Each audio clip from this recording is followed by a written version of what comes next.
All right, here we go. Episode 5, Chiclets Game Notes, Chiclets Nation. We are on Thursday, March 2nd. This is dropping. Of course, we're recording this on Wednesday, and this episode is presented by Big Deal Brewing, that rich, beautiful golden ale, gentlemen. A lot has happened in hockey in the last month. A lot has happened with us in the last month. It's been absolutely batshit crazy across the hockey world, all over the place. NHL's popping off. Epic episodes. Merles, I know you jumped in on some of them as well. You've been with the traveling circus. I got to hear about all of this. I thought the last Chiclets episode just the other day was totally insane, with like a random, like, you guys have a lot of hockey guys on, not a lot of like random dudes for a job interview, and I thought that was awesome. I'd love to get into it. We'll get into it maybe later in Chiclets Chatter, but what's going on this last month, boys? Is just insanity. Merles, you're all over the damn place. It was an epic trip. Started in Lauderdale, went over to Arizona. I had a couple days to burn off, so I went up to Troy, New York, my hometown. I slid into the RBI Alumni Night and Big Red Freakout, which is just a sold-out disaster shit show. So I just kept the bender going up there. I rested for 2 days. Next thing you know, I'm down in Raleigh for the outdoor game, which that was one of the best experiences in hockey I've ever had. I think they should have the game every year because they have the perfect weather. They know how to tailgate. It was just, everything was perfect down there. And I got shipped back the next day, basically a body bag to Sweden. And I'm just starting to sleep normal and feel okay. And no travel hiccups. No, did you have any? Because I know that's kind of Wits territory, but for a guy like you that travels as much as you do and length of flights. No, I got lucky. And the hockey gods or the travel gods were looking out for me when I flew home from Carolina. I booked the seat with the 2-seater. It goes 242 on those big planes, and I booked one window with just the two, just praying the guy wouldn't come next to me. Nobody would book that seat, and nobody did. So I had full range for 8 hours. You could have water and go pee. You can stretch out. Don't really sleep good, but it's good to just be able to move around and like muck around like that. Did you pull like a lay down move? Like G's a small guy. He could probably done like a dog roll up lay down move. No, do you ever do that, G? I can do that anywhere. If it's 3 seats. Yeah. It's nice. It's Colby. It's nice being a small guy because I can literally curl up in a ball, like you said, and I can fall asleep anywhere. Yeah, I'm screwed. I'm like 6'3". My knees are rammed. Like, it's just not quality at all. It's brutal. But you guys, yeah, it's been crazy. Both you guys ripping that trip. I'm not gonna lie. I had a little FOMO, like missing out on all the good times and all these great events.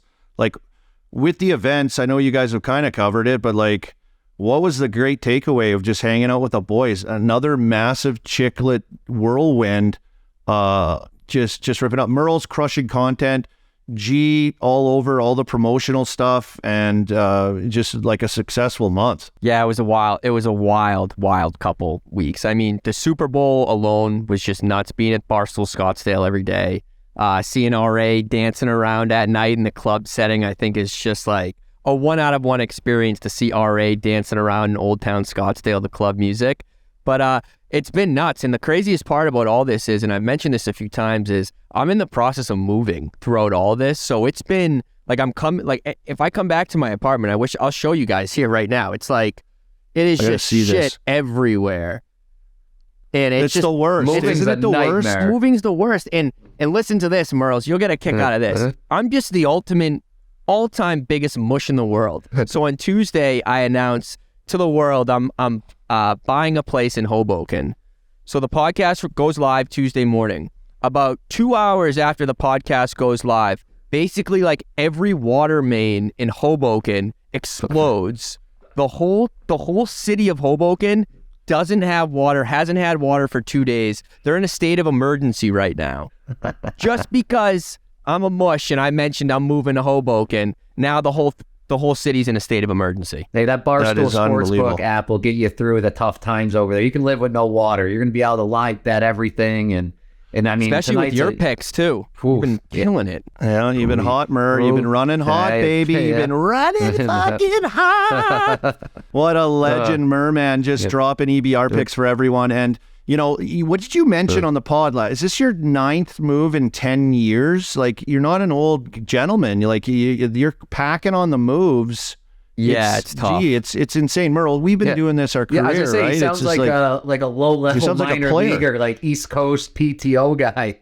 Do you have a minivan? Do you drive a minivan and just live? You should just live out of the van. You get one of those what are they called? Converter vans? Converted vans, like with a little kitchenette and everything in there. You should get one of those, bud. There's actually like a whole village. It's somewhere here in New York where it's just like 50 vans just all parked and everyone just lives in their van. Because I mean, the reason I had to move is like rent is it's outrageous in the city now. I can't afford it anymore. So I'm excited to go to Hoboken's Barstool Sports books. You're gonna be out of the Gong Show, right? You're gonna be in like a neighborhood G, just wheeling his little Chihuahua for a walk down the street. Corgi.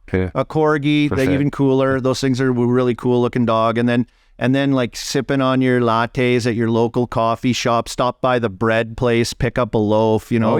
Fresh made bread. Hey, Timmy. Hey, Jane. Hey, just out for a walk. You're like going to be like Spider-Man when he was like all cocky wheeling down the street. Absolutely. Well, because right now I walk out of my apartment and I live right next to the World Trade Center. So I walk out and the second you walk like out of my apartment, it's just like families taking pictures and no one speaks English. And it's just like, it's wild. So I'm excited to go to a place where it's not all tourists. And, yeah, I'm excited. Can I be honest with you guys? One of the main reasons I moved here, I made the decision to move here, is for a while now I've said like I'd never move to Hoboken.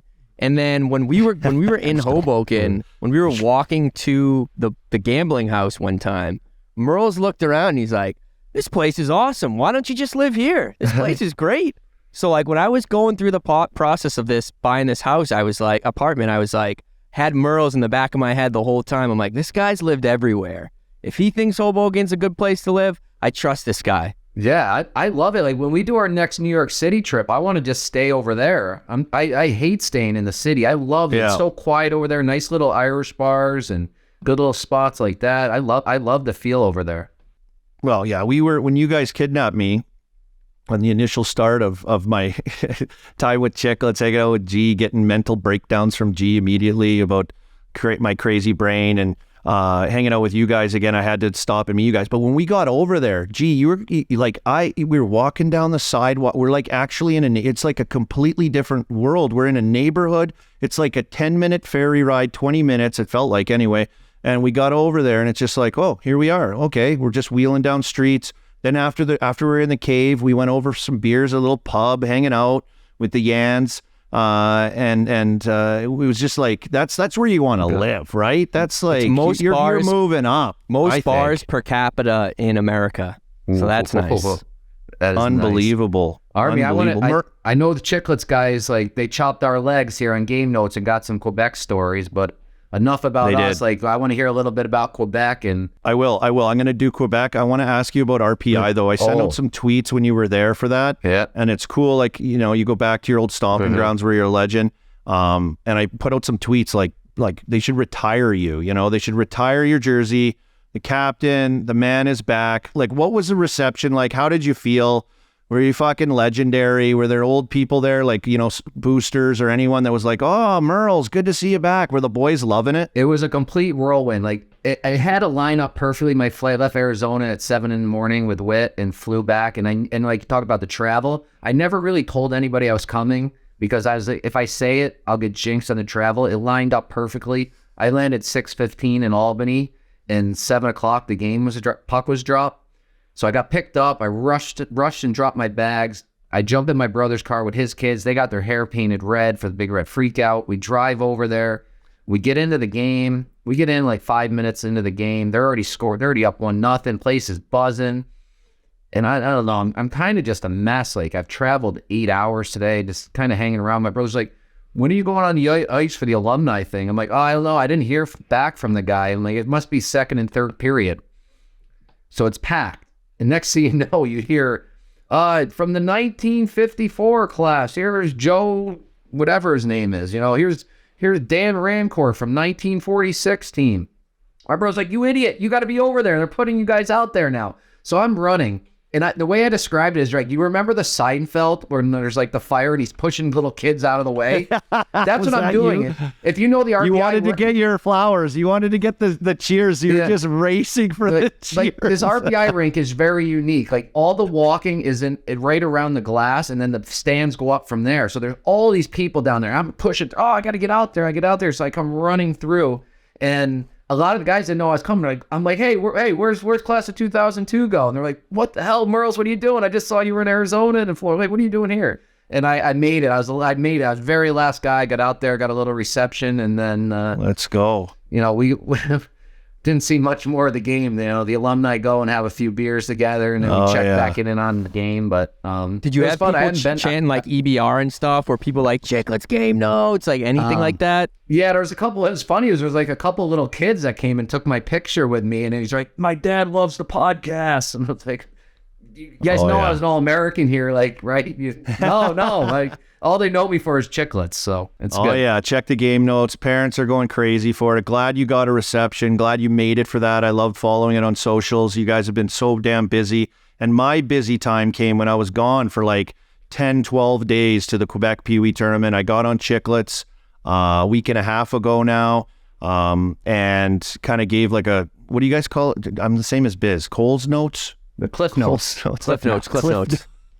I'm pulling a total Biz with the Canadian angle on that. That's a Biz move right there. But yeah, it was everything you explained and more, Merles. Like, it was honestly so cool. I couldn't imagine seeing it through the eyes of a 12-year-old and what that experience was like. Just the meaningful games of that tournament, the teams that were there, the amount of teams that were there, kids everywhere, just an absolute gong show. So we started off with like a 16-hour bus trip. And this is a tradition with the Pens program, I guess. They take a bus. And I know we talked about like the rule with no booze on the bus. I was getting into the booze. I was drinking beers. Then I switched over. I had some bourbon, classy dad move on the bus.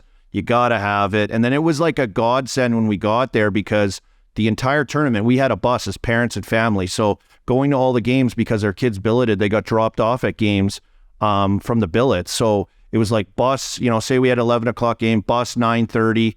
We had their equipment. We had an extra room where we dry it out. So I went, packed up my kids' shit, got down to the bus, loaded up. Everyone's on there. And we just would go to the games, the entire tournament, whether it was an exhibition game or actual tournament game. So the bus was like awesome, getting the snow tubing, getting all that stuff. Now, we got in, huge mistake, in my opinion. We left at 6:30 at night when we went down there from Pittsburgh. And we got in, guys, at 7 a.m. 7 a.m. in Quebec. Obviously, there's no fucking hotel rooms ready to roll. They're not checking us in. It's a gong show. So my parents got in there the day before. So they had a room. And I was like, I was dead, right? I was like, oh my God, I need to sleep. I need like 2-3 hours for sure. So me and my kid go up to my parents' room and sleep. No one else has that, though. Everyone else has to go ripping around. So they go to the outdoor rink. I missed out on all this because I'm like, I needed sleep.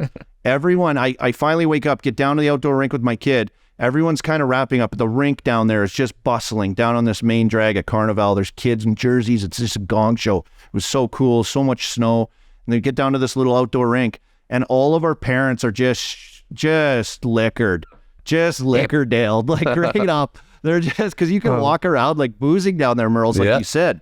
So I go right from there. I go to Carnival, buddy. There it is. And you saw the video. Bonhomme. Here it is. Bonhomme, as you called him. Bonhomme, the main guy of the mascot for the Carnival. I got the walking stick. I went with a hot toddy. Oh. I didn't go with the caribou. I wasn't a caribou guy. I was more of a hot toddy guy. But I'm telling you, they fill it up. It's steaming hot. You touch it. It's like so hot. I'm drinking out of this thing. Look at this thing. The same luck as 1993, the one my dad still has down in his office. Unbelievable. They didn't change a thing, buddy. It's still, everything's the same. It's great. Everything's the same. It was crazy, but I'm drinking this, walking around. It's cold in like 2 minutes. My hot toddy's now just a cold toddy because it's like freezing cold out there. So I'm just drinking this thing. It's like 60 bones to fill this sucker up, I feel like, too. So like, you know, it's pretty pricey. Was everything pricey up there? Like, how was it? Like, just restaurants and shopping? Was everything super expensive? I don't know if it was just because of the Carnival that it was like, it seemed that way, but obviously in Canada, like booze is so expensive. Like going back home in the summers, I was so jealous when I talked to Murr earlier and like playing in Wilkes with him, and we'd be like, go to like the bar and it'd be like $1 for a beer. And I'm like, this is sick, you know?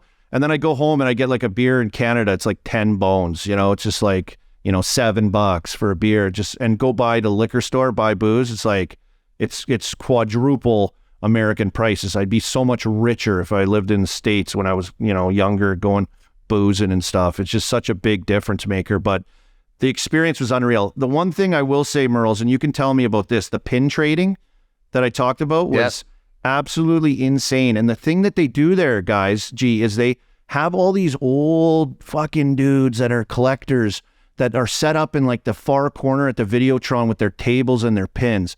Like, it's kind of like, I'm like, what the fuck is this? You know, like, are they from Quebec, or do they travel there for this? They're from Quebec and like long-time hardcore fans of the tournament. They have pins from like all the way back. I was looking for Witt's team. I was looking for their team pin because I thought it'd be cool to have on the show to show that I got it. But they're like bartering with 12-year-olds. Like, you know, these kids don't know what they're doing. You know, they're trying to learn. So when I was there, it was the trading cards, and they were selling the trading cards of every player for like $5 a pack. You'd go to McDonald's. Yeah, they're it. And you could go to McDonald's. And you would buy the pack at McDonald's for $5. And that's awesome, G. That was the bartering back then. There was no pins yet. This is 1993. There was really no pins. The pins you would trade with the other team before the game. We also had like Frisbees and T-shirts. When we'd come out for warm-ups, we'd throw those to the fans. We had Syracuse Stars Frisbees we'd be ripping up to give to the fans. Like, every team did that. And so then this was 93, and then by 95, I went back for Timmy Conley had done, this was going to be his third year. They were favorites to win it, and my dad had a team, Uncle Sam's. It was 1981 birthday. And by this time, the card trading was gone, and it was more about the pins. And it was like a swinging dick thing. Who had the biggest pin? Yeah. So they're like belt buckles. Yeah, they're so like Syracuse huge. had a pretty good sized one because they knew they were going to be good. My dad's team was brutal. He had this little tiny Uncle Sam one. But yeah, those are brutal. They got dusted first game, but we had Uncle Sam up there as like a mascot, full guy, dressed head to toe as Uncle Sam. And I wanted, the reason I bring this up is we put on a show, my dad's team, Uncle Sam's, and all the international teams wanted to play us because we were Troy Uncle Sam's. Everybody wants to play the American team. So we got, so that's what you missed that on Chiclets, because you guys didn't know that if you lose in the first round, you stay. You have your hotel booked. And then you schedule exhibition games to fill the time. So that was one. So that's what you did. So now what they do is there's like everyone slotted versus a team. You win, you go to the winning side, and you get to stay in the Videotron Center. You lose, you go to the loser side. That was you can't lose it. Now you can't lose a game. Yeah, but if you have to lose go that all the way second through. Game, you're done. But you're not going to drive back to Pittsburgh. You already booked the hotel. So that's when you do the exhibition game. So that's what the Uncle Sam's did. And we just put on a show with all these international teams. And the reason I bring this up, and I've had this, I was like, oh, I wish I was on that Army interview, because my dad is like pretty much guaranteed a bid whenever he wants one because of that performance. And the Syracuse, we have really good connections up there. I have a nephew that's a 2011 birthday. He's not a AAA. He's not a AAA player, so it's not like every team's calling for him. But I want to give him this experience. I want to get a team up there. I wish I could have joined you guys this year, because you ran into a couple of my friends, Flipper. Oh, I ran in all the Rochester people, buddy. Oh Cooper, my God! Parents. Yeah. Oh yeah. It was just unbelievable talking to them, sharing stories. A lot of them came up. They're like, "Oh, are you the guy? You were with Merles, right, on Chiclets Game Notes?" I'm like, "Yeah."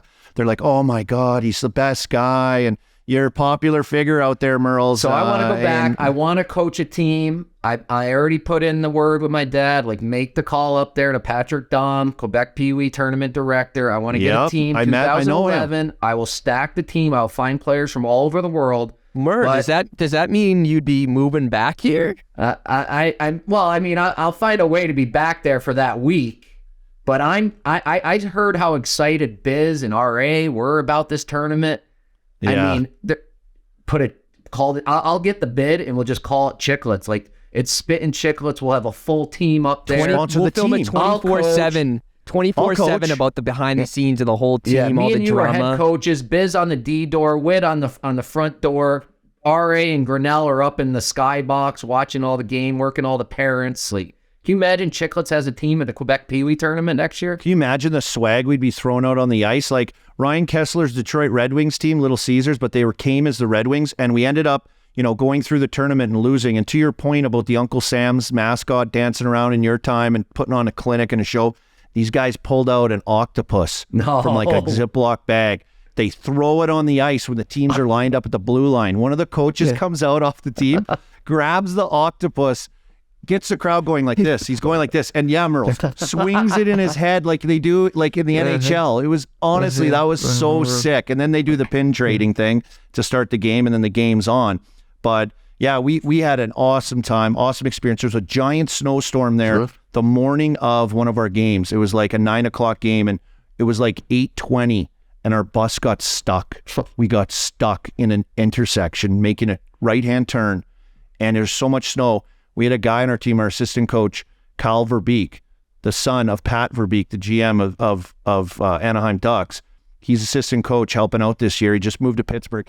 He's out there with a hockey stick. Obviously, we don't have it. He's shoveling the snow out so it can gain traction under all the wheels. And we end up getting loose. It took like 15 minutes. We were this close to going to push it. And we got out, got to the game. The game before us went to overtime too, so there was like a delay. So we were okay, but we beat a team we hadn't beaten in a while all year. We lost twice to them in 2 games.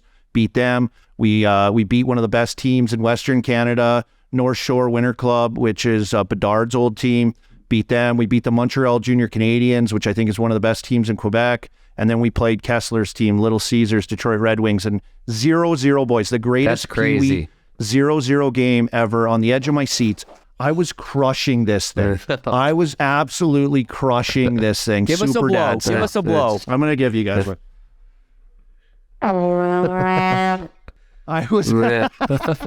I was absolutely going nuts. My wife was posting stuff. I was retweeting. It was awesome. Super Dad. My move was 5 Caesars a game because they serve booze at the games too. Boys, they serve the booze. The beers are flowing. Parents are just drinking at the games. And I would sit in my same spot. Now, listen to this. This is one of the coolest things ever. I think it was really sweet of this man. He's an older man. He's retired. The rink we went to on day one, he's the caretaker of the rink. So he's down there. He floods it. He shovels it. He takes care of it. He skates all day with everyone. He doesn't come off the ice. The guy's just an absolute machine. He's an older guy, too. So he's in like really good shape. I met him at the rink that day. He came to every one of our games in the tournament. He sat next to me. I was slapping. He didn't know much English. He would just say, "Oh, good hockey sense. Good. Oh, yeah." Well, he's watching. He's just like loves hockey, this guy. And he would come. He'd sit next to me, and every time we scored, I'd give him a high five or something. Like he was loving it. And he'd come to every game. And all of us parents, Merles, you know this. Gee, when you start something, you got to do the same thing every time. Every parent had the same seat. I sat by myself in this one row. The old French guy next to me on the other side right here. And I had my horn. I had Caesars. I had parents going and get me Caesars. They know I have to get to my 5 drink minimum just to keep the good times rolling, just to be super hockey fan dad. And I'm not super hockey fan dad all the time. Like I don't do any of that. So I was like, you know what? We're here. I got caught up in the moment of Quebec. Just the experience, unbelievable. Our bus got stuck. Snowstorms. I went snow tubing. We ate all the food. I'm never eating poutine again. Sauces on everything, boozing like crazy. It was just an awesome time. So Merles, let me know if this is serious for next year, because it doesn't have to be AAA, Merles. Even like we could go with your nephew and we could go in the AA division, right? And we got a Pasha who can make stuff, and we'll get Cruz to 2011 birth certificate so you can come back. I got to get him back there. But I mean, so Chiclets cucked us on your Quebec stories, but we get to cuck them on these huge trades that happened, which is awesome. Oh my God. I mean, in less than 24 hours, Merles, everything went absolutely insane, didn't it? It was just lunacy. Unbelievable. We all knew a few of these were happening. Like you heard Kane was going, but you never know till it's final. And I know this is unbelievable. It's unbelievable for hockey, for him to be there, going to a team that's already loaded. I love it. Yeah, switching now. We'll go to the trade talk, right? This is a little trade talk segment, Merles, and you called Kane. I mean, when did you? October, start of the year. This is Eastern months Conference ago. Preview on the mothership Chiclets. I called that it would happen at the deadline. A lot of people called it would happen before that and blah blah blah, but I predicted at the deadline. So let me send to that clip right now. I'm still on the. They're going to get Patrick Kane at the deadline to play with Panarin again, and that's gonna make him make the push. What a prediction! That's it. That happens. That will be one of the bigger moments in trade history of the NHL. And there it is, Merles with the call, the legendary Merles. Here he is. He strikes again. That was a good one. And then the one I want to watch Connor McDavid. I want to watch Connor McDavid all spring, all summer. I want them to go to the finals. They needed a big, tough D-man. Ekholm, who I blogged about to get. They got him. Feel bad for Tyson Barrie, good guy, who I think could have still helped the Oilers. But Ekholm is the kind of guy they needed. They needed a defensive defenseman. So that's another one of my favorite trades. Here, I can read that full trade for you guys. It was the Edmonton Oilers acquired Matthias Ekholm and a 6th-round pick in the 2024 NHL Draft from the Nashville Predators in exchange for Tyson Barrie, forward Reed Schaefer, a 1st-round pick in the 2023 NHL Draft, and a 4th-round pick in the 2024 NHL Draft. Yep. This is awesome. And going into this deadline too, I think the greatest thing that was said was Brisebois in Tampa Bay when he was talking about, how he values his picks and stuff and, what they want NHL guys. They value guys that are there already right now that they know. They know percentages of guys that actually hit and have careers or make a difference. And I thought that was like great clarity to what we're seeing right now with some of these teams. And maybe, they had to explain a little bit with what they gave up for Jeannot, right? But we've seen them do this before when they were winning cups, right? When they went out and got their whole third line completely recalibrated and got guys that they want. When they want a guy, they go get him. They don't care about the other stuff. It's go time for them. They know their core is rock solid. And Ekholm, I think you're right. Like, he's a terror to play against. Like, he's a little ugly out there, kind of lanky, sloppy, stay at home, shut down. He can produce a little bit, but he's absolutely the cross-check king of the NHL, Merles. He plays with a crowbar, that guy, and he's just pounding you with cross-checks. So they got like a little bit of nastiness on the back end with a proven guy that's had runs, that's, was in Nashville for 10 years and comes over and he's going to be, that kind of rock steady guy that they need on the back end. And that's what I do. He's a winner. He won in Sweden, and then Nashville is always a winning team. Some of these other guys, like, you're getting them from a losing team usually, a losing culture, a losing guy. This guy's a winner, and that's what Edmonton needs. They need that. He checks a lot of boxes, as they say. Yeah. I want to go back to the Leafs again. Like, Kyle Dubas is going insane. Like, little busy boner, got a little blue boner going for the Leafs, I bet, right now, and Dubas. And Dubas, I don't know if he talked to someone else or someone got in his ear about guys to get, but he made another couple moves. And, he lost Sandin, but he went and added Luke Schenn. They've added Lafferty, they've added O'Reilly, they've added McCabe. They've kind of spruced up their team in a way that with character guys, I think, that can slide in. Like, this is unbelievable what Dubas is doing. Your guys' take on it, because the Leafs forever have been like the kings of like, the Marlies are awesome. We've got picks. Look how many picks we have. Oh my God, you were so smart.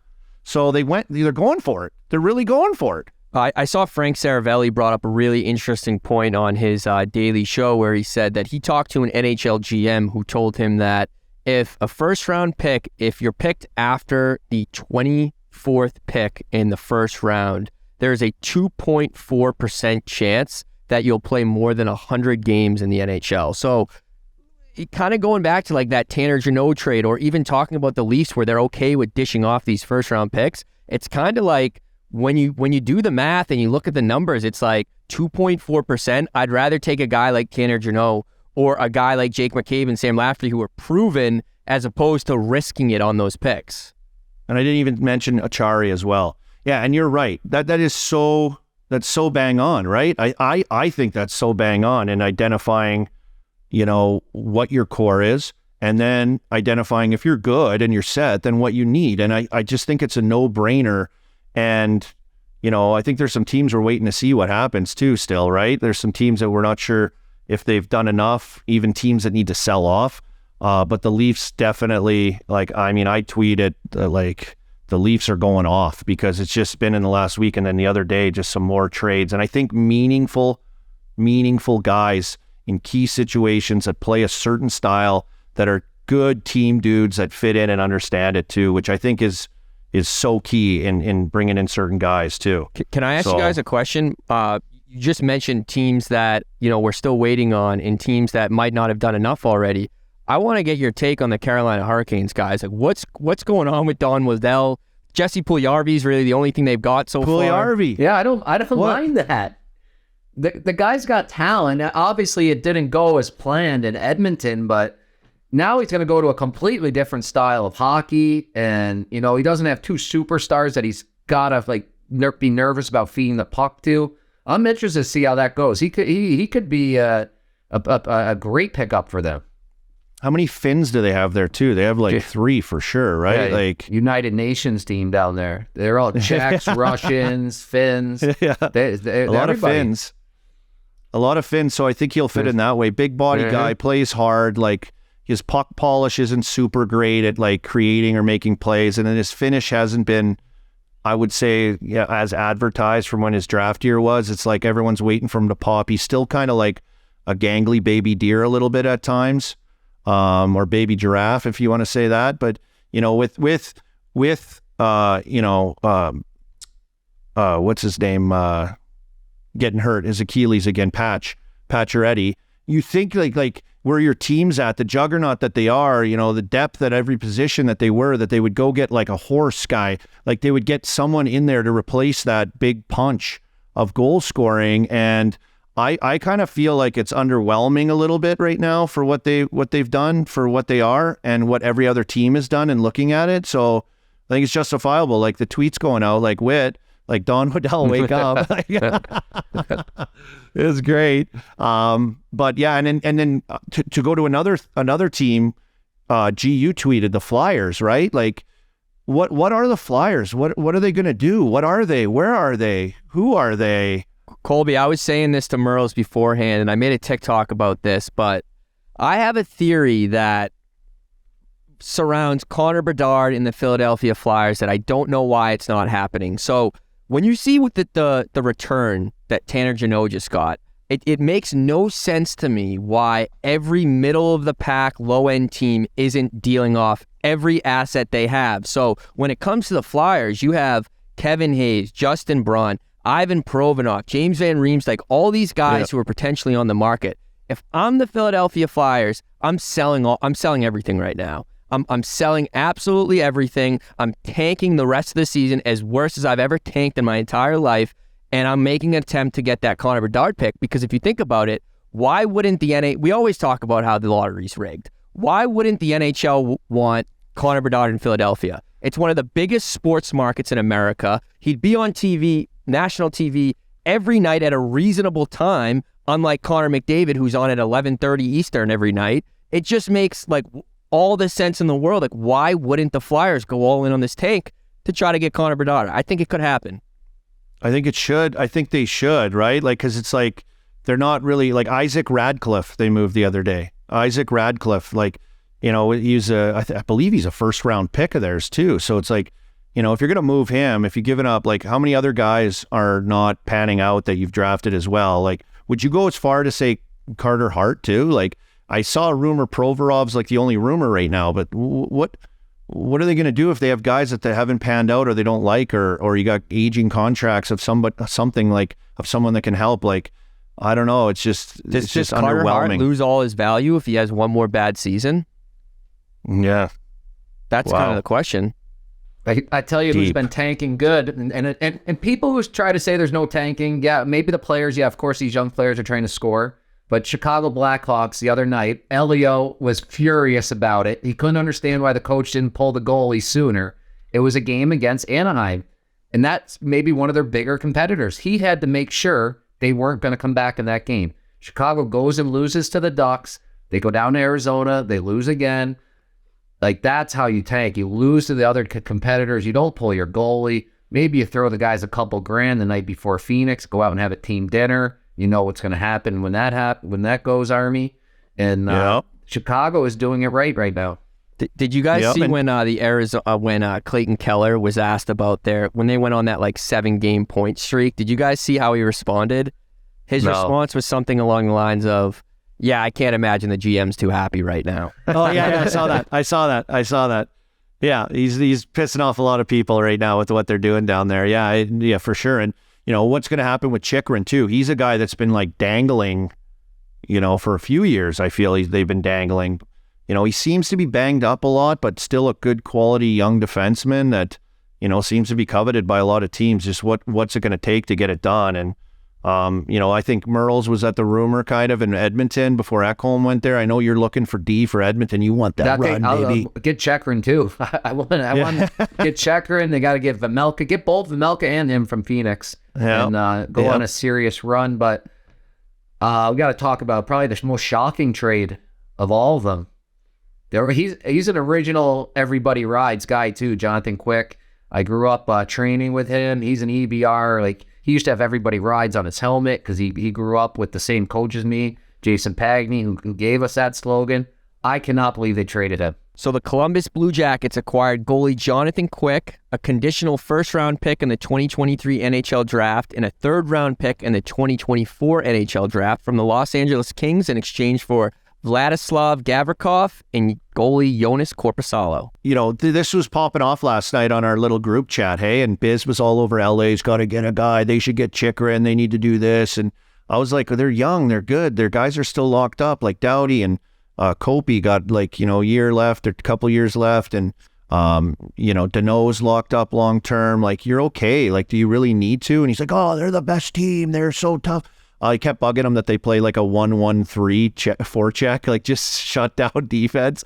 But they decided to do that. And the big thing is, they did a big ceremony for Dustin Brown and a statue and honored him. And then you look at a guy like Quick, whose comments after where I think he's not too happy, right? He's not too happy. Veteran guy, was everything to this organization, winning Stanley Cups. His performances and what he did for LA, and he's going to Columbus. Not top 5 city though. Yeah, you love Columbus, G. Love it. G's all in on Quick in Columbus. Love it. I can see him retiring instead of reporting to Columbus. He's got his pizza what do you guys think about this? Johnny's Pizza. He's got the pizza oven he always talks about. Everyone knows is famous. He's just going to retire and sell the pizza from there. Yeah, just a veteran guy that you didn't expect for them, and like a legacy Kings guy that you don't expect that kind of move to happen with him, but brash move by the Kings to do that. Like, do you think, and it was kind of done late last night, do you think it was like, we'll just sweep this under the rug a little bit, late night style? The most interesting part about the whole thing was how it was after a win. Ante Kopitar had 4 goals, and they said that like the locker room was distraught basically after the game, and like everyone was just like visually upset. So it makes you think like a team that's about to go on a playoff run, like, is that the move you want to make? Do you want to disrupt the locker room like that? That's why you can't like fault Carolina for not doing anything too crazy. Like, they're buzzing right now. It's a weird, different little place down there. It's a different game they're playing. Don't mess with it too much. I thought the same with the Bruins. Like, do you really want to mess too much with it? Like, you're going. Orlov a couple snipes the other night too. He looks incredible, boys. Just snuck out the craziest game ever. What did Monty say after that Flames game? He said, "I feel bad that they didn't get the win." Like he won the game as the head coach and felt bad for Calgary that like they went through that. Like 50 some shots on goal. Just absolutely dominating, and then come out on the other side. Hockey can be a cruel, mean bitch, can't it? Some nights, as we all know. But who's left out there? Like who's still looking? What do you expect? Maybe we'll go to Merle Stradamus for some more action here before Friday. Something I can use because, boys, I'm heading up to Toronto for Rogers Sportsnet. I'll be in studio, and I believe old Busy Boy will be in there with me. we'll be just, Merles, you'll have to get on the chat, give us some scoops, give us the news. Colby, you have to fuck with Biz. You gotta mess with him and be like, hey, busy. I just got a text. Chikrin to Pittsburgh is happening.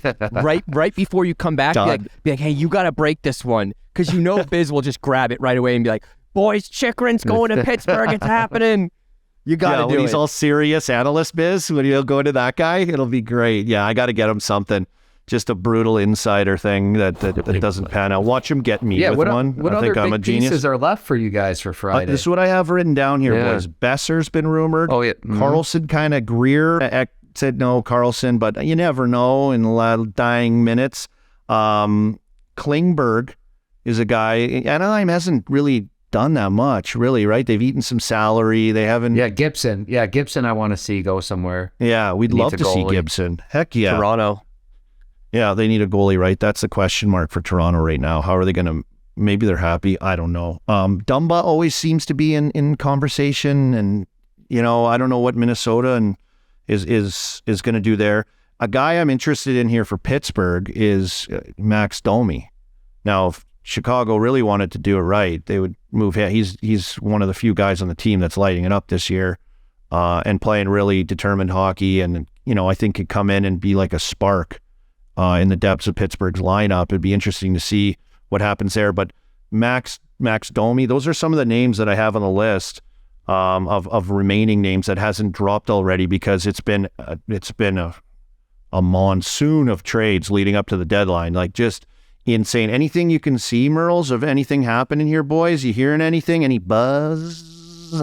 I mean, Pittsburgh's got to make one move at least. I got a feeling the Islanders are going to make one more move. The West is wide open. That's why I think LA went for it. It's wide open. Edmonton sees it's wide open. Yeah, of course, Colorado's number one, but I don't have any, I can't make a prediction on anyone where anyone will land right now. Yeah, it's kind of, you get down to the end, and I don't know if teams just want more for guys or certain things. But speaking of Colorado, I did call them, when we went through some of these teams winning the division. They're 2 points out of it now without Landeskog. Makar has been out, and I think they were 8-1-1 without Makar recently too. They're just absolutely on fire right now, and they're closing in on taking that division again. And when I made that prediction, I think they were 10-12 points out of first place. So they've closed the gap heavily. And obviously, I think maybe the guys in the West, once they saw the East go for it, once they saw Colorado crank it up a bit after All-Star break, they're going, okay, maybe we'll make a few moves, but I don't know what we are right now. So wouldn't hate to see Tyler Bertuzzi go there. I mentioned it on the last Chiclets. Yeah. People were quick to say, they're not moving him. And I think now with all the moves made in the East, I think Detroit needs to take a long, hard look in the mirror, realize they aren't a contender, and get something for Bertuzzi now before it's too late. And Colorado seems like the perfect match. Yep. They just got their show run in a 2-game series versus Ottawa. I'm a Wings guy. I have the future on their over points. I would have loved them in the playoffs. They just got completely dominated by Ottawa. Now Ottawa's tied with them. I would like Ottawa to make the playoff before I'd like Detroit now. Just the way those 2 games went. Merles has switched on his Red They didn't Wings. show up at all. They didn't show up in the 2 biggest games of the year. Newsy. Do you hear what Newsy was mad at his Ottawa team? Was playing like it was playoffs. Kachuk challenged the whole bench to a fight. What the hell is that? Merles, what do you do in that situation? You go fight him and get beat up. Yes. Who gives a shit? What are we doing here? That's what the hell is this? I can't believe it. No one? Nobody? Not one guy? That shows you're done. Sell off the guys. Still try to get over those 85 points for me, though. I need that future. Don't sell everyone. Just one guy, maybe, but still hang in there. Way to go. Absolutely electric week of hockey here recently. Electric month. Some great storylines, boys. I want to take it back a little bit, though. I want to get into some Chiclets chatter. I know we were just kind of briefly talking about that. Gee, I want to ask you and Merles, because Merles, you were there. He brought up your name. This fake GM, Joe, the job interview, which was great. Witt was grilling him with some great questions. The reaction from that, I would love to know from, because Busy left it open. Busy seemed to really like him. But what's going on with this? I found it to be highly entertaining, and I was just amazed. Like I was brought into that job interview, and I have so many more questions and I have so many thoughts, and I'll let you guys take it, but and I'll go with an idea I have later. I think the way we went into it was kind of like, let's get like an entertaining interview out of this kid. Like, let's see like the leaps and bounds he went through to become the fake GM of this bar. And then I think at the end, I talked to Biz on the phone, and I mean, we were kind of all just talking, and we're like, wow, that kid, he came off really likable. He came off as like a really hardworking kid that just wanted to, do something nice for the boys. One thing that did weird me out a bit was when he was just like talking, and he's like, yeah, I was just hoping, I could maybe get into you guys' Uber and then maybe like come into your suite at the game and come out with you guys. And you're like, Whit was like, whoa. Strike. I think Whit said strike. Yeah. Biz is like, did I put your name on my hotel room or something? Like, so yeah, I think overall, like, I think it went well. I think kid's clearly a hard worker. I think there's a lot of stuff behind the scenes that I think obviously people don't really consider that we'd have to go through to get this kid in the mix. But overall, entertaining interview, entertaining kid, and we'll see what happens. Yeah, I met him right away. He had a USA hockey hat on, so I remember like, oh, what's that? And he told me he was a ref, and then he was telling me about like, yeah, I was trying to work for the Islanders and they didn't want to hire me. But I mean, we had a long weekend. It was noon. I had a couple high noons in me, and do you remember Merles? Do you remember the work? Do you remember like the venue? Yeah, I remember everything, and I was like, oh, I'm like kind of random that this like hockey guy is like in charge of this bar here. But I mean, you're buzzing around, like there's a million things going on, and it didn't really stop and think about it at all. But one funny part I thought of the whole interview was, he's like, yeah, I was in the elevator with you, all right. I mean, we had a good conversation, all right. He couldn't remember a thing.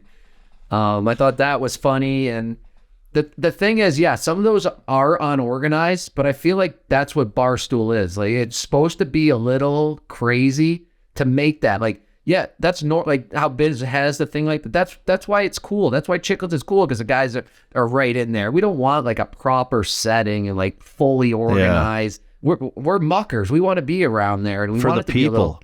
We want some chaos. Yeah, I think one person we need to talk to. I think two people we need to talk to is Ashley from the events team at Barstool, to see how much he actually did, and the actual GM of the bar. Because like, imagine if like this kid, and he like he did a great job, but like imagine if he's just lying about all this, and like he didn't get the t-shirts on the bartenders, and he didn't get there at 10 a.m. Like, we need somebody to vouch for this kid. Yeah, like, is he even a ref for the ACHA like he was trying to talk about? Oh. I believe he is. I've gotten some pictures in the past I think he sent over to the Chiclets. His Instagram pictures him reffing too, so I do believe he is a ref. Yeah, that might be suspect too, though. Oh, come on, like, for the boys tat also I wrote down, and then the what Biz brought up with the lipstick written on the business card. It's just like, it was like, it came across as so horny. He was just he wants to work for Chiclets so bad. I give him a ton of credit. A lot of people popping into my comments about it, saying he's a hardworking guy, give him a shot. So, he didn't like come off too crazy where people are like, no, I don't know. That's what I got. I found it highly entertaining though. Just a great idea to have him on. That was just so great after those emails, G, for you guys to pull it off and get him in the mix and get him on for the people to like meet this character and explain himself on your guys' podcast was just absolutely brilliant. I loved it. And I've got something for you, G. I don't know if this can be done. Have you think on it. I'm putting you on the spot, but we're the Frozen Four Merles, right? We got to go down there. We have a little event down there. Is that a test run with me and Merles down at Frozen Four? What's that going to look like? I don't even really know what that's going to look like. Yeah, we're going without the big guns. This is our maiden voyage. Do we need this? Do we need this lunatic? Do we need him to come down and? You may. I mean, if Merles keeps nailing these picks, I think he's going to need some EBR security just like walking behind him and stuff. So I think it's everything's on the table at this point.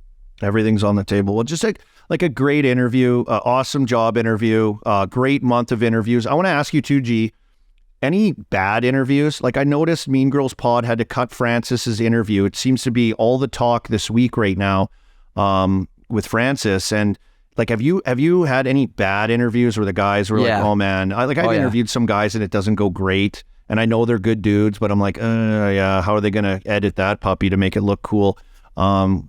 Definitely, no. I'm not going to throw like guys under the bus, like who it was, but I can also say that there have been times where we were in New York one time and we stayed up all night. We went to like Marquee till like 5 a.m. and we had an interview at 9 a.m. with a Hall of Famer. And we were so bad in that interview, it could never see the light of day. I'd say there's been 3 or 4. We've had people that have been too drunk for us to air it. There's a lot of that kind of stuff behind the scenes that people don't know about, and I don't want to go in and sewer too many people, but I would say it happens more often than not. And I also think that's one of the reasons that we hold ourselves to a really high standard. I'd say Biz and Wit in particular, with interviews where we like to vet guys before they come on. I'll give them a call. Biz will give them a call. Hey, what do you think we're going to get into? What do you want to talk about? What are some stories you want to talk about? And like we ask around too, like, would this guy be any good? Would this guy be any bad? And right after every interview, we kind of break down. We go through and we're like, was that good? Was it bad?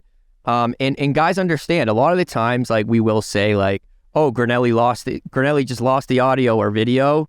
Which I'm wondering with this Mean Girl pod, if maybe that's just what happened. Maybe because even like sometimes that can happen. Maybe it like got fucked up and they're like, hey, Francis, sorry, we had to delete it. Is it a cover? I don't know. This is tough because I live with the girl. I live with the girl who like is kind of responsible for this. Really inside Barstool here. Yeah, I know. I don't want to throw her under the bus. I don't like. I'll let them handle it, but. Yeah, that's kind of one of the weird things about dating someone from Barstool too. Is kind of like you're just like we talked about this thing all night for like 5 hours last night, and then you just went to bed.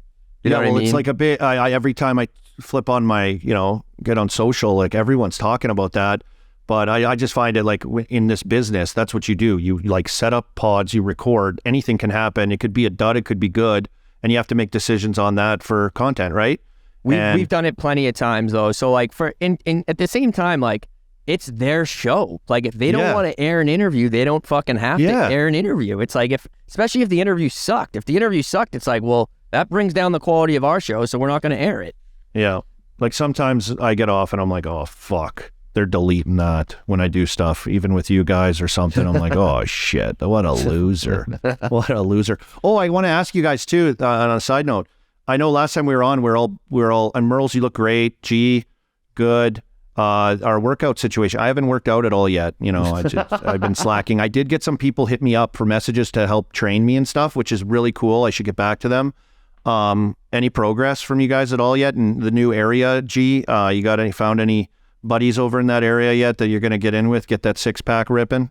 No, and I keep getting hassled from my buddies, my girlfriend. They're like, so when are you going to hit all these people up from Hoboken, all these trainers and all these gyms that message you? And I'm like, I'm waiting until I move there. Unfortunately, that day is Thursday. So I got to find a trainer. I got to figure this all out.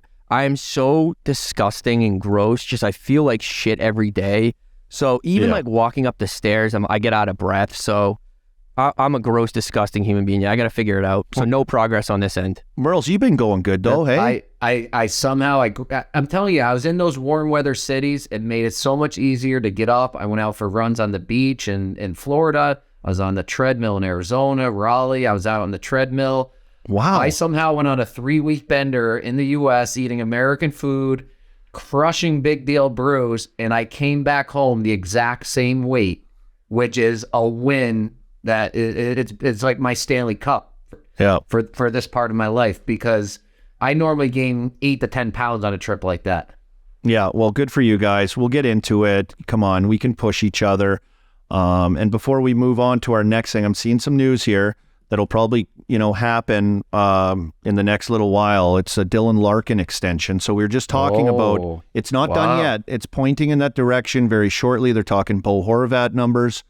for Dylan Larkin. So that's kind of finding its way for the captain of the Detroit Red Wings. So, maybe it will be Bertuzzi on the move, G. I don't know, but Larkin maybe get this deal done. Well, Whit made the point on the show, on the podcast a couple of weeks ago, and he said something along the lines of, if you don't get an extension from Larkin by the trade deadline, you got to trade him, right? Do you think that still stands true? I kind of feel that it may. You can't risk it. You can't risk losing this guy for nothing in UFA. Yeah. So maybe that's why they're pushing it right now. I'm sure by the time this drops tomorrow, it'll be done, or on Thursday, it'll be done. Another thing, Elliot Friedman just tweeted, Lars Eller to the Avalanche. That's what he's hearing right now. Wow. It's not confirmed yet. It just dropped on my phone. So as we're keeping track of all this, Burnaby Joe, he was going to do something, didn't have Kadri, still got some banged up injuries as they're starting to surge towards the top, take over that division. They had a good depth centerman in Lars Eller, who's won the cup before. I played on his line in Montreal. Just a good up and down all around player, 200-foot guy. Big move. Another big move. Like it a lot. Little addition. All right, moving on. Keep an eye on all that stuff, folks. Chiclets will have it for you on Tuesday when they bring it to you, the full wind-up, wrap-up of everything. We're going to move on now to Show and Minezies report. One of our favorite, more popular topics. I have people telling me all the time that show, that's Minezies, whenever they say anything. So thank you for tuning in. Thank you for listening. Thank you for loving all these segments. I guess, Merles, we'll start with you. Show Minezies. We'll start with the show. The show, I brought it up in the Rasmus Dahlin interview on Chiclets. The Sabres goat head uniforms. They are show, not only the way they look, but let me tell you the scores of the games when they've played. First game, 6-2 win, 6-3 win, 6-0 win, 6-3 win, 6-5 win, 0-4 loss, but that game was a schedule change. I'm not really counting that one. Then a 6-3 win, and then on Saturday or Sunday, what day was that? When I did my fishing pick, and they wore them again. I hammered Buffalo, and they won 7-4. So they're 7-1 overall in these goat head jerseys, and they're scoring 6 or 7 goals every game. Those are show. Let's go Sabres. The game last night was pathetic. Pathetic by them to lose to Columbus, but I love the Sabres, and they're going to wear them again on Saturday. You've been on them hot lately. You've been all over the Sabres lately, even though they were without, I believe, Dahlin that one game. Tuck was a late scratch. You still took them, and then they just went to town last weekend. They waxed the Capitals. That might be my best prediction of the whole preseason, was that the Caps was the end of the road. They're done. We're done. G, let's move on to show with you this month. What, you got anything you're loving? Anything Absolutely. Big time? I'm wearing my UNC hockey jersey right now. Shout out to my guy, Henry Foster. Sat next to him, plays on the Archer team. Sat next to him on a plane a couple years ago. Sent me a UNC jersey. But I bring up UNC for one reason and one reason only. They played NC State Monday night at Carter Finley Stadium in front of 20,000 fans. Now, these are two ACHA programs. These kids pay to play. Like, these kids weren't recruited. These kids love the game so much. And the fact that they got to live the Winter Classic experience in a sense where they had custom jerseys, they got to do the photo shoots and the media days, and then they got to play in front of 20,000 fans at Carter Finley Stadium. Probably the best moment of 40 or so kids' lives. So just so cool to see. I got to talk to some of the NC State guys before the game. A few of them swung by Bo's Pub. I'm not Bo's Pub. Teats in Raleigh, and it was just, they were so excited, man. And it's just, you guys, the ACHA guys, I feel like it's kind of tough for me to explain, but these kids love hockey more than anyone on planet Earth. Like, they're begging their parents each semester to pay that $1,000 so they can play on this team with all their buddies, and they can get the sweatsuits and the gloves, and it's just, it was really cool to see. And having talked to some of the kids, how much it meant to them, it means a lot more. So I'm calling up the ACHA, and I'm calling up the UNC and NC State hockey teams once again. Let's go. Big time horny for the ACHA over here too. I love it. I love those stories. I love that stuff. I love that experience for them to be able to experience all that. I love your connection to it, G. That is show to me. That's what this game's all about, all this kind of stuff. And, what do you always say? And the ACHA is NCAA hockey. ACHA, right? club hockey is college hockey. ACHA to the show, baby. That's what it is. My show is the event you guys have coming up, which is a big event on April 15th, NYPD versus FDNY hockey game. And I think it's amazing what you guys are doing. One, for, the ability to broadcast that and bring it for the people and be involved. And then another thing, which I think is totally in the show, is 100% of the merch proceeds at barstoolsports.com/hockeyheroes will go and be split up 50-50 from those merch proceeds. 100% will be split up evenly between the NYPD, FDNY, with grants going to support a variety of community efforts and initiatives for both their causes. For the NYPD, the Widows and Children Fund, and for the FDNY, Family Transport Foundation, which are, this is just a great game for you guys to be in on this and to be doing that for these, families and these groups of people is amazing stuff. So I got to give that a shout out. Stay tuned for that coming up in just over a month. I just thought that announcement was amazing. I had to mark it down. I got to give some credit to you guys and to what you're doing there at Barstool with this game. And with this foundation and the proceeds. Awesome stuff. I can't wait for you guys to see this game. You'll laugh, you'll cry, you'll want to run through a brick wall. You go through all the emotions in this game, and it's just such a fun, amazing time. And the fact that we were able to come in and not only broadcast this, because that's a whole different conversation, how we're going to shake up the broadcasting world. The fact that we can do something and help all these families out, people who have lost loved ones in the line of duty. It's really cool. It's really special. All right, guys, before we go any further, let me talk to you about Pizza Hut. Pizza Hut is bringing back with the Big New Yorker. It's bigger and cheesier. With 6 extra large, foldable slices, it's huge. Customize your perfect pie with toppings like pepperoni, Italian sausage, mushrooms, and even pineapple. My favorite pie is just loaded with pepperoni, green peppers, and maybe a little bit of onion. I'd say a little side of onion. For just $13.99, it's a big pizza and a bigger deal. Go big so you can go bigger with the biggest, boldest pizza in the game. It's the perfect size to bring to your NHL watch parties or post-game pick-me-up. The Big New Yorker is back and better than ever, and after nearly 25 years. Only for a limited time. Go big before it goes away. And Pizza Hut will be a sponsor of Battle of the Badge. It's NYPD versus FDNY at UBS Arena, and it'll be the first time Barstool broadcasts it. It will be a must-watch. You'll have to tune in to see Pizza Hut live in action. But until then, make sure to check out the Big New Yorker today. Go to pizzahut.com to order the Big New Yorker. Love the New Yorker, Merles, and you got to shout out Pizza Hut coming in for a great cause with the NYPD FDNY game. So we can't thank Pizza Hut enough. And Game Notes has got a new sponsor. We love Pizza Hut, boys. And I'm a big New Yorker now after retirement. Oh yeah, for big fellas like us, it better be the Big New Yorker. I'm only doing that. Thank you, Pizza Hut. Thank you. Totally. All while drinking Big Deal Brew. Of course, presenting sponsor here of episode 5. Merles, we're going to go to Minezies now, where you and I ground it out on the old bone rattler. Just living the life down in the Minezies. Who we sending there? What are you thinking? What do you got?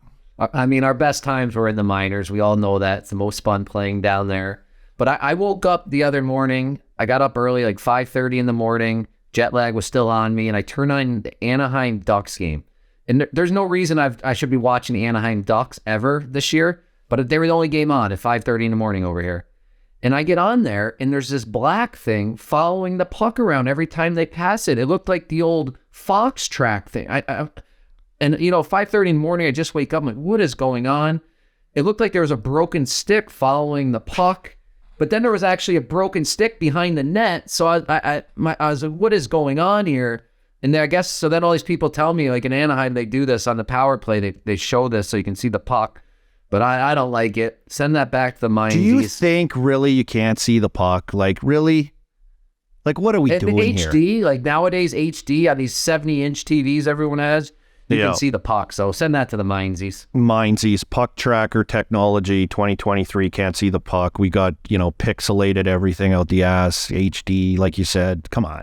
What are we doing? Gee, where are you going? Who you sending to the Minezies? I'm sending 2 people to the Minezies. 1, Avery Zaretsky. Avery Zaretsky is getting sent to the Minezies. And 2, Pasha Ishagi getting sent to the Minezies. I can't stand their tweets. I can't do it anymore.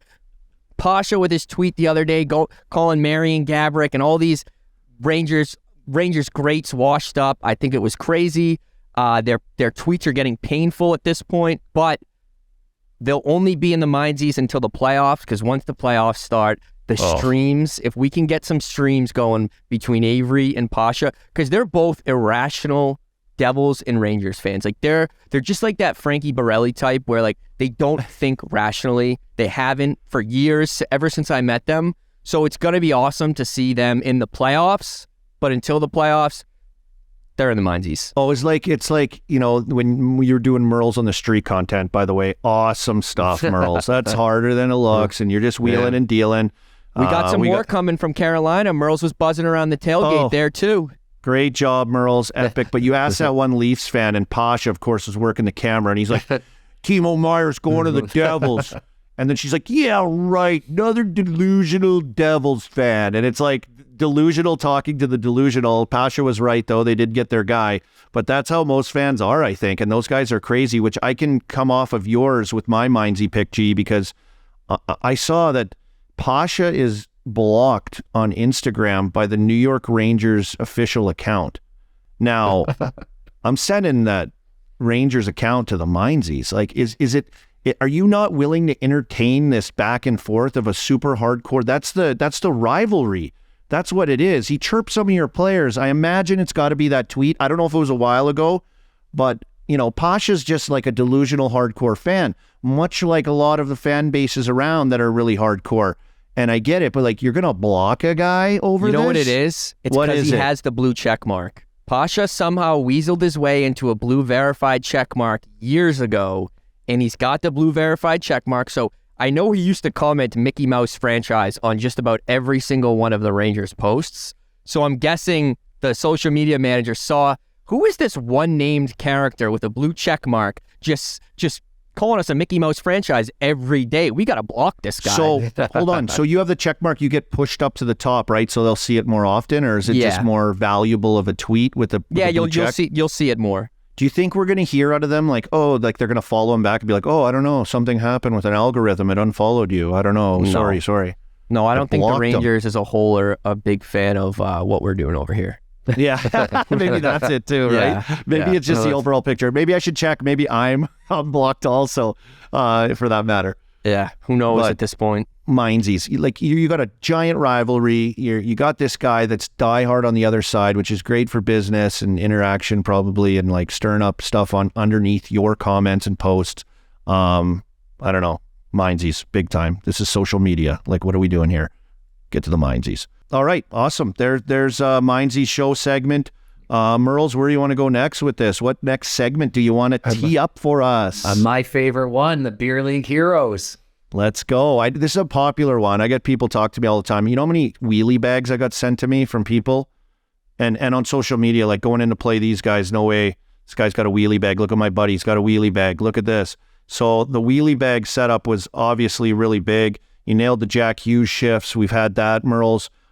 Bringing beer, the Beer Swindler variety pack. And then our first one was a Shower Sheriff, really popular. This next one, though, what do you got for us? You got to clean this league up. Will this help clean it up? This is an important one. This is a more on the ice one. I'm going to call it, like, don't be a hardo.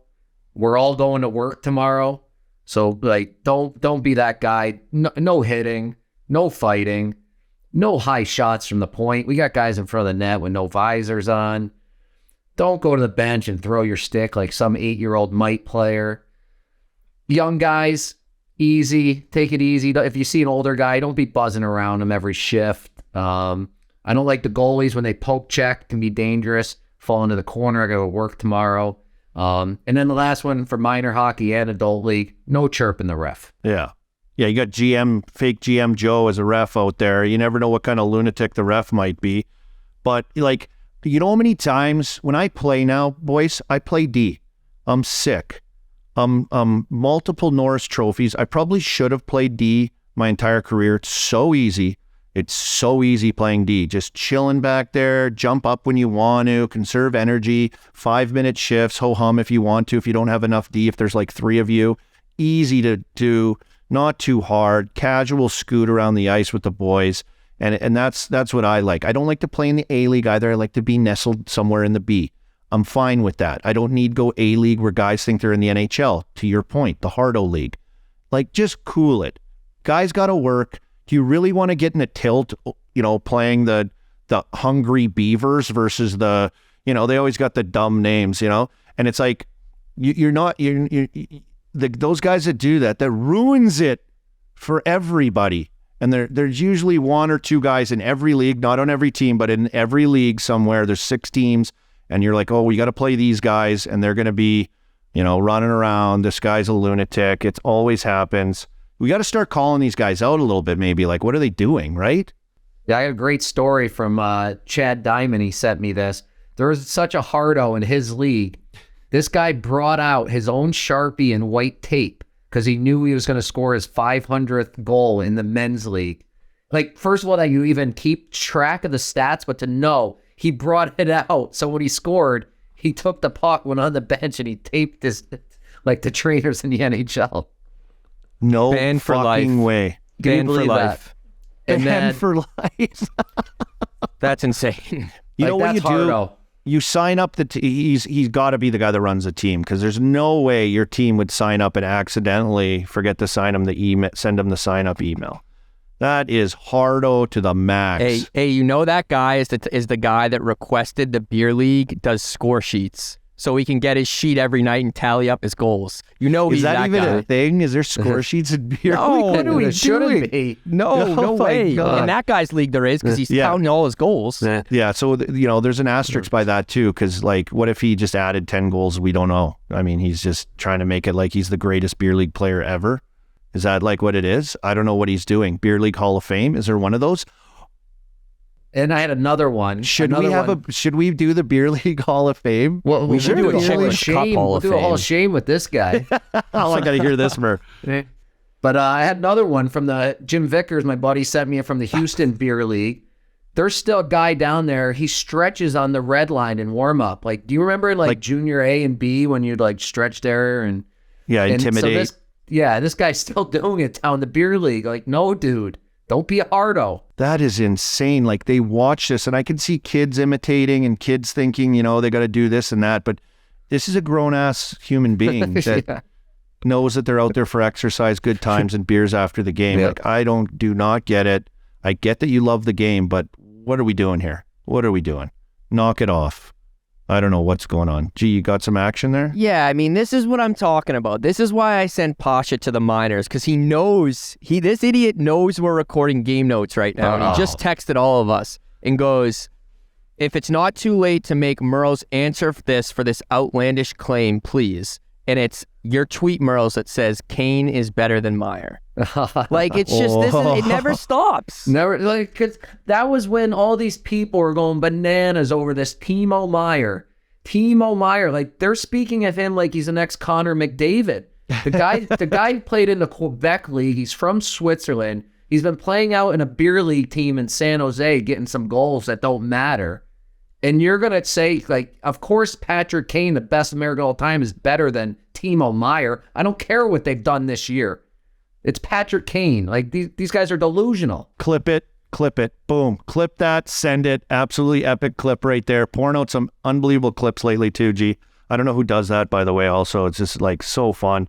These little snippets come out. They're all edited to just fire. I love it. That's When I did the Man on the Street in Florida, I swear, like, we were out there for a while. One, we couldn't get into the actual NHL thing because of Pasha, but that's another story. But we were out there, and I'm like, I don't know if we got anything good, but we were out there for a couple hours, and then these guys in the back, like Fish and Sean and McQuaid, they just and they make it look great. Do you think he's got worse? Like, since it started off cool, like he's really a good fan, right? and they went on like a 13-0 run. And then Pasha has like the fact that he's sending you those messages while we're recording to like get in there to like throw darts still and like defend all this stuff and attacking people. Like he's gotten worse. I don't know if he's gotten worse though, because since I've known this crazy psycho, he's always told me next year, 2 years, devil's year, man. I'm like everything you say, like, oh, Pasta's sick this year. And he's like, well, not as good as Hughes. And just like every little comment, he's always thrown it in there. So he's been delusional for a long, long time. Okay, yeah, I take we never it had back. to respect them because they were terrible. Exactly. Now they're like relevant, so we actually got to listen to them a little bit. So he's becoming more insufferable with it. And you know what? I'm going to take back my Minezies throw to the Rangers, although I do think it should be wide open for fandom. Maybe the Pasha block was acceptable. So I'll take that back from the Minezies. Way to go, Rangers Instagram main page for blocking Pasha. We're calling them up to the justified. Rightfully justified. What was that, G? We're calling them up to the show this week. Yeah, they're going right to the show now. Just because he interfered on that with that message to you, to all of us coming in on that. I'm looking at it right now. This series. I cannot wait for this series. Oh, it's gonna be unbelievable. I hope I can be a part of that. I mean, I'll have huge FOMO if I miss out on that. That's good. You didn't hear me and you were sleeping on his couch in Hoboken for the whole series. We're going to every game. Yeah, let's taking go. the ferry across. We're sleeping in the gambling cave. Frank the Tag's gonna come in there to like check stuff out, and we're gonna be snuggled up in Lazy Boys in the gambling cave. That'll be no Vulcan. That'll be absolutely unbelievable. Okay, here we go. Great new Beer League Heroes segment. The Hardo. We're on to you. We know about you. Everyone knows about you. You're ruining it. Thank you, Merles. On to the Riding the Bus is the segment coming up next. The segment where we take a little bit of a look around the hockey world. We have some NCAA action. We got some prospect action. I want to get to some CHL action.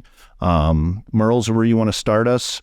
I know we're running long, but we talked about it. We are officially going to Tampa for the Frozen Four, the Game Notes crew. So we got to talk about college hockey. I'm going to just rip through the new top 5 right now. It's Minnesota, Quinnipiac, Denver, Michigan, and Harvard are the top 5. I gotta give a shout out. My old college roommate, Benny Barr, has completely turned UMaine around. Grinnell, you're a big UMaine guy. Love big Maine. fan. He's turned them around. They were like the worst team in college hockey a couple of years ago. He's got them in the top 25 now.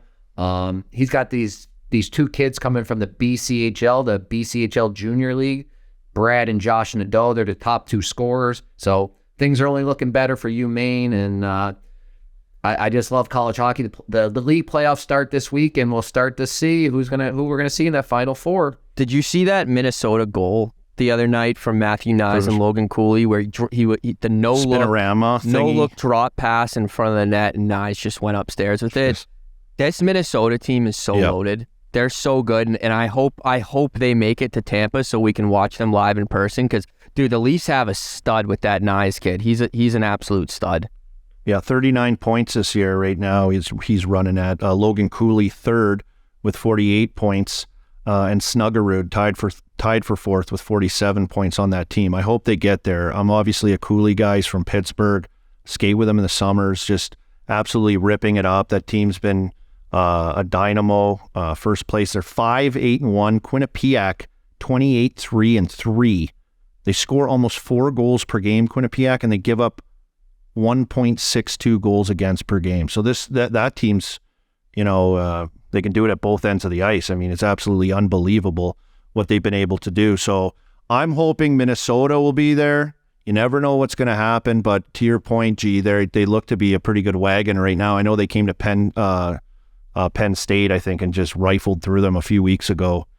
Cooley and that line were just Is that dominating. our team? Should we make a game notes? Like, is that our squad? We'll maybe find a future on them once the tournament starts. Or do we go get on Bugsy's Maine, team? Merle? I feel like we got to get on the Maine train, baby. Yeah, If they make the tourney. They're not even making tourney. the tournament this year. We're looking at a future of them in two years from now.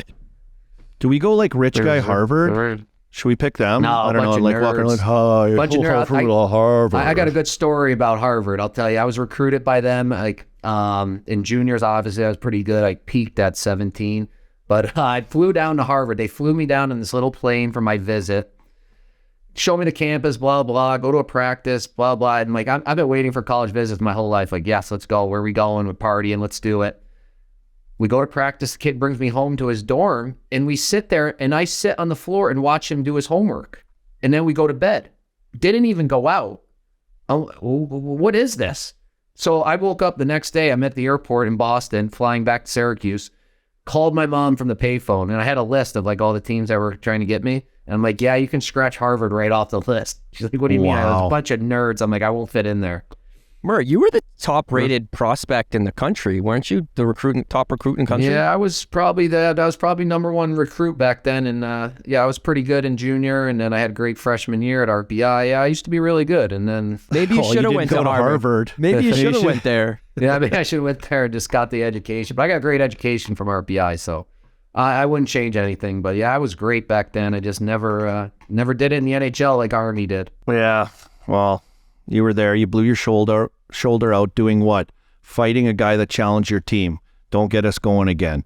Absolute legend. Absolute legendary stuff. But I'm looking for this. I want to get to some CHL chatter because when I was at Quebec, I went to the Remparts game and I noticed in the CHL standings that they are number 3 in the country. Winnipeg Ice, number 1.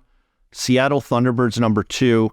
And Quebec, number 3. Memorial Cup, obviously I won that too. Unbelievable. But, these guys are starting to heat up, some great prospects kicking around through there. And, that could lead us into some Bedard chatter and some of these other prospects, Merles, that you've been raving about recently. But I want to give a shout out to Quebec Ramparts' Cam Thompson. When I was in Quebec, I ran into him the one day at the game. I had my horn. I was at the Videotron. I just got to the barn. I was wheeling around. The Ramparts were all set up in a suite watching Pee-wee tournament games. They're just hanging out for the afternoon because they kind of have like some time off. So Patty Waugh said, boys, get a suite up there, hang out a couple days off, go watch some games, hang out with the boys. Junior life is the best doing that. But these Maritimer boys come down from like New Brunswick and I don't know where they're from, Halifax. And this Cam Thompson hits me up on Insta and he's like, hey man, we have a game tomorrow night. If you want to go, I'll leave you 8 tickets for your crew, because I had my mom and dad there, I had my kids all there, and then I'm like, okay, I got to take Cruz, so I got to pull him out of the billets. He's got to go to a CHL game. It'll be his first one ever. That'll be so cool. I get all the girls. There's 4 Maritimers on the game, just beauties. Come down, get a picture with them. Huge Chiclets fans, just great guys. Their whole crew love the Maritime people too. They're just so friendly and like unbelievable. And he goes, yeah, I got these 8 tickets because there's 4 Maritimers on the team. And it's a Tuesday night game. And you know what? We don't have a lot of family that comes to those weekday games just because it's, they come up on the weekends up to Quebec City to watch them. So he's like, we got 8 tickets from these 4 guys. I'll leave them under your name. You can grab them. Enjoy the night. So I went out there and I watched the number 3 team in the country play. They absolutely stomped on some team, just smashed them. Really good looking team. They could be at the Memorial Cup by the end of the year. Just a real good wagon, but I'm calling it out. I like the Winnipeg Ice, number 1 team. Seattle's a team to watch out there, boys. Seattle Thunderbirds, big, heavy, sturdy team out west. This might be the WHL's year. They like barely do anything at Memorial Cups usually, but Cam Thompson, Chiclets Game Notes beauty. Can I ask you guys, like, in Colby in particular, like, what is like a weekend at the Memorial Cup like? Like, is it a big party? Like, there were some talks on a meeting the other day about Chiclets Game Notes potentially hitting Kamloops for the Mem Cup. Like, Mark Recchi. What are we thinking here? Would it be worth us going? Is it a party or is it more just hockey? Like, what is it like? Yeah, it's a week-long tournament set up. Like, you play the round robin games and then you kind of break off in the semifinal, final. So it's like do or die hockey, not your standard. It's like more like NCAA set up for that tournament. A host city, which will be Kamloops this year, which is awesome city.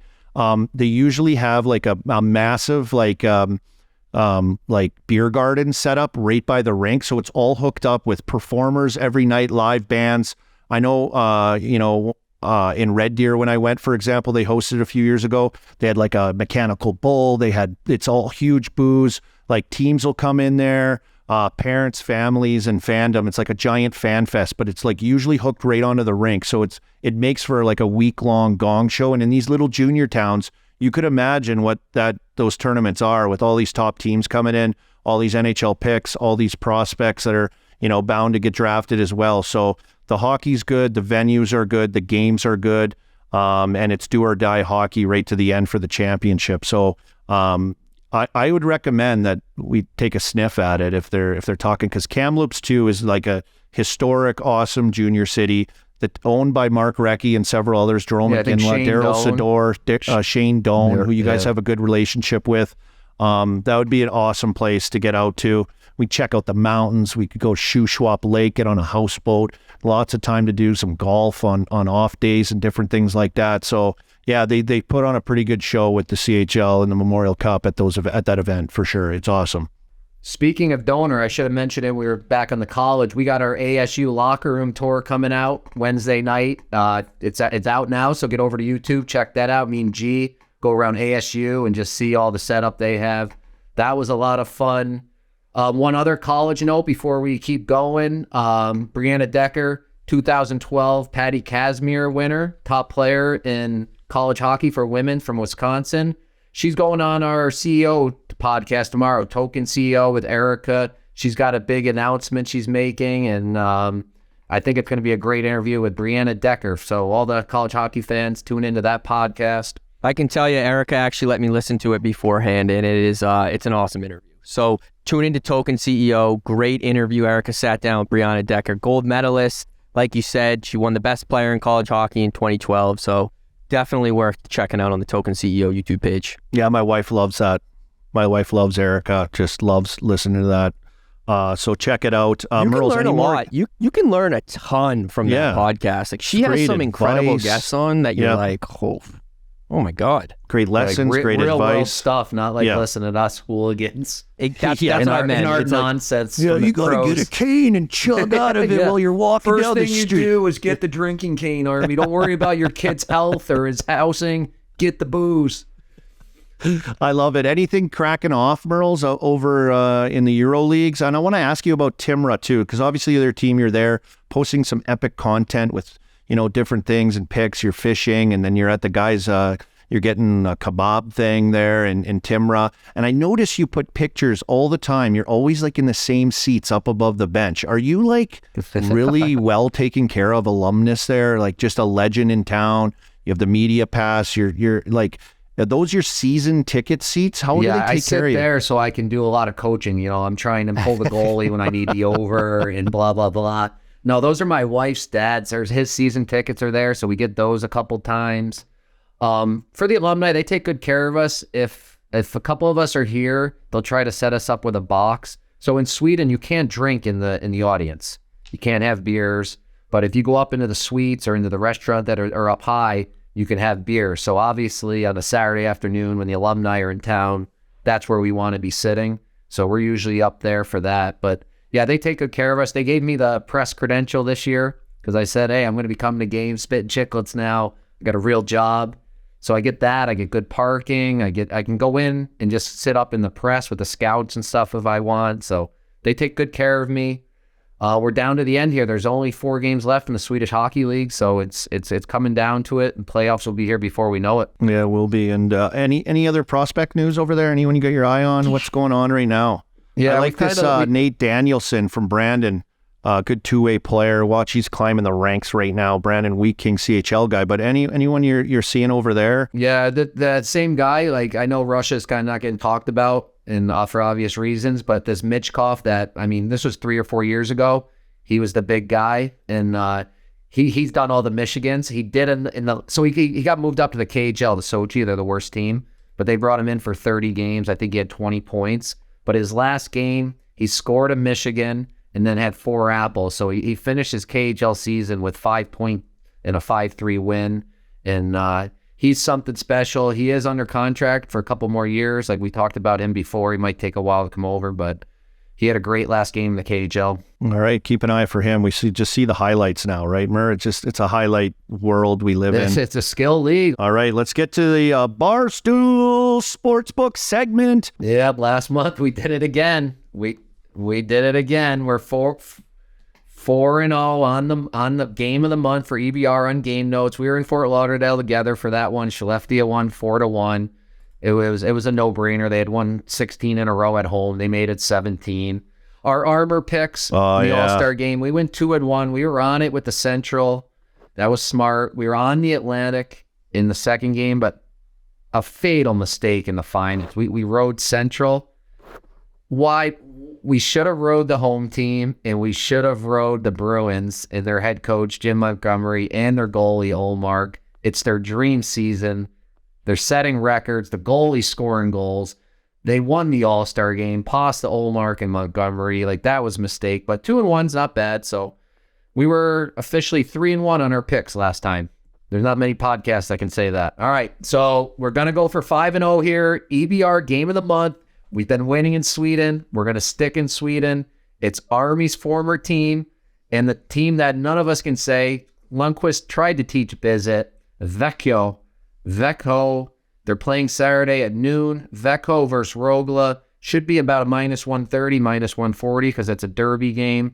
We like that one. In our Armor, official Armor play, Saturday night, hockey night in Canada. Toronto Maple Leaf versus Vancouver Canucks. We're on the over 6.5, so we're looking for goals Saturday night. 2 big games. Let's go 2-0 this week, Army. Yeah, we got to go 2-0. I love the goals. I love the over. I love both those teams getting it done for us. And is that a Saturday night game? Are we sure about that? Is it an afternoon game? Because I think it might be like perfect timing, a little afternoon. No, it's a 7 o'clock game Eastern time. 7 o'clock game Eastern time. So we'll be good for that. So the Armor, keep track of that. We're crushing that Armor pretty good. Merles, I have one question for you. People always ask me, and I always wonder myself. I want to know some like jargon. I want to know some, some insights on what some of these things are. And my first question is, and my only question right now is, you do a lot of 3-way bets. 3-way. You'll be, Toronto 3-way or Timra 3-way or whatever. What is a 3-way bet? What is that? Yeah, so this is... Did we do this? Did you explain this to me before? I don't know. Yeah, I think I did. I don't know. I tried. I have had to explain it 1,000 times. It's definitely my number one question, and it comes from Europe. This is how they do all the gambling over here in Europe, and that's where I was ahead of the game before it all got legal in the U.S. I knew about gambling, these apps, and how you can bet. In the U.S., you can only bet one team or the other, or the over-under. But in Europe, on these online sites, you got all sorts of different options. So when you take 3-way, you just get like much better odds. And that's just, you have to win in regulation. So it's 3-way. So you got home team, draw, or away team. Yeah. I don't understand that. So your odds are getting split in 3 ways. So you're going to get better odds than just having 2 options. Obviously, it's a little harder to hit. If it goes to overtime, you lose. Okay. But I mean, I'm awful at overtime. I lose every shootout, it seems. I can't win a shootout to save my life, same as when I played. So I just like to do that because I get the better team, but I don't have to lay the crazy odds. I don't have to lay 200 to get 100. So I really enjoy the 3 ways, and not the 3-way that Biz likes. Biz is all over the 3 ways. I know he was probably all excited. Why don't we always do 3-way bets, Mers? We should always do 3-way bets. That's and is that actually how I got started with the Chiclets and the gambling? Is I did the draw on my first ever trip to Philly. I did draw, which was plus 300 at the time, and these guys were over. I remember being in the Uber. None of them knew what I was talking about. They're like, "What draw? You can't bet that." I'm like, "Yeah, you bet it goes to overtime." And the Caps Flyers did. And that was how it all started. That's how it all started. The legend of Matt Murley. Gee, anything else for us before we shut her down? Yes. Final thing, Merle's mentioned it, but ASU locker room tour video, Mullet Arena tour is live. Josh Doan showed us around. $134 million was spent on this arena. The ASU facilities is just about as nice as any college facility I've ever seen in my life. Merle's even got to go head-to-head in some bubble hockey with some of their guys. So it's an amazing video. Tune in on the Chiclets YouTube. And again, this is something we've talked about, but the more views we get, the more likes, subscribes, all that stuff, the more we can do locker room tours and CHL locker room tours and college locker room tours and all this stuff. So the more love you guys show, the more content Chiclets Game Notes will be able to do.